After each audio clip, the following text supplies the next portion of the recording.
हमारे लिए और दूसरों के लिए अभी और परिणाम में किस कर्म का क्या फल होता है, यह समझना बड़ा कठिन है।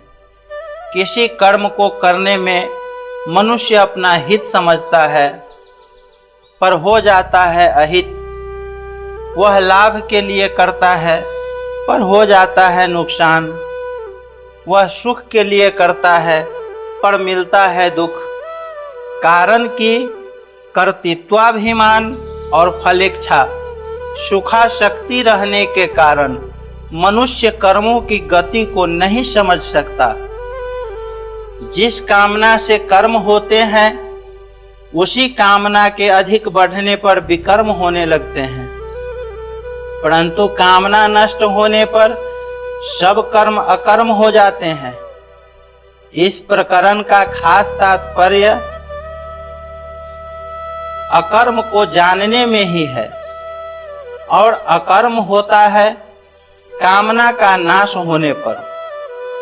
कामना का नाश होने पर विकर्म होता ही नहीं, अतः विकर्म के विवेचन की जरूरत ही नहीं। इसलिए इस प्रकरण में विकर्म की बात नहीं आई है। दूसरी बात, पापजनक और नरकों की प्राप्ति कराने वाला होने के कारण विकर्म सर्वथा त्याज्य है, इसलिए भी इसका विस्तार नहीं किया गया है। हाँ, विकर्म के मूल कारण कामना का त्याग करने का भाव इस प्रकरण में मुख्य रूप से आया है। जैसे काम संकल्प वर्जिता तयक्त्वा कर्म फलाह संगम निराशी समः सिद्धदाह व सिद्धदौचः गत संगस्य यज्ञाः याचरतः। फल की इच्छा न रखने से नया राग उत्पन्न नहीं होता, और दूसरों के हित के लिए कर्म करने से पुराना राग नष्ट हो जाता है।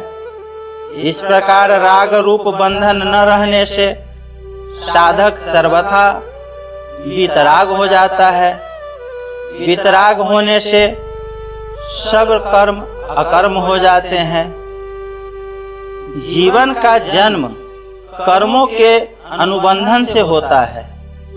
जैसे जिस परिवार में जन्म लिया है, उस परिवार के लोगों के ऋणानुबंधन हैं, अर्थात किसी का ऋण चुकाना है और किसी से ऋण वसूल करना है।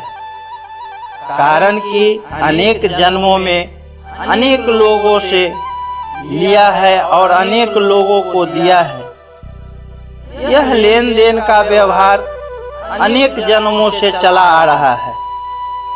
इसको बंद किए बिना जन्म मरण से छुटकारा नहीं मिल सकता। इसको बंद करने का उपाय है आगे से लेना बंद कर दे, अर्थात अपने अधिकार का त्याग कर दे, और हमारे पर जिनका अधिकार है उनकी सेवा करनी आरंभ कर दे। इस प्रकार नया ऋण ले नहीं और पुराना ऋण दूसरों के लिए कर्म करके चुका दे, तो ऋणानुबंधन लेन देन का व्यवहार समाप्त हो जाएगा, अर्थात जन्म मरण बंद हो जाएगा। जैसे कोई दुकानदार अपनी दुकान उठाना चाहता है, तो वह दो काम करेगा। पहला, जिसको देना है उसको दे देगा, और दूसरा, जिससे लेना है वह ले लेगा अथवा छोड़ देगा।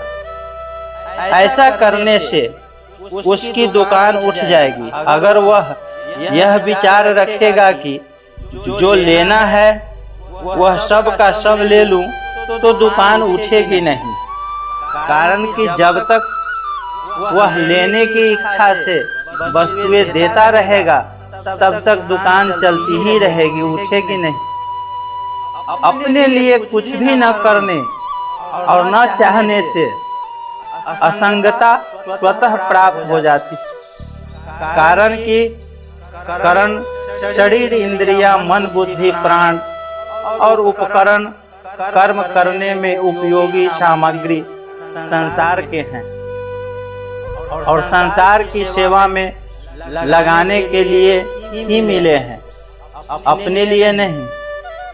इसलिए संपूर्ण कर्तव्य कर्म, सेवा, भजन, जप, ध्यान, समाधि भी केवल संसार के हित के लिए ही करने से कर्मों का प्रवाह संसार की ओर चला जाता है और साधक स्वयं असंग निर्लिप्त रह जाता है।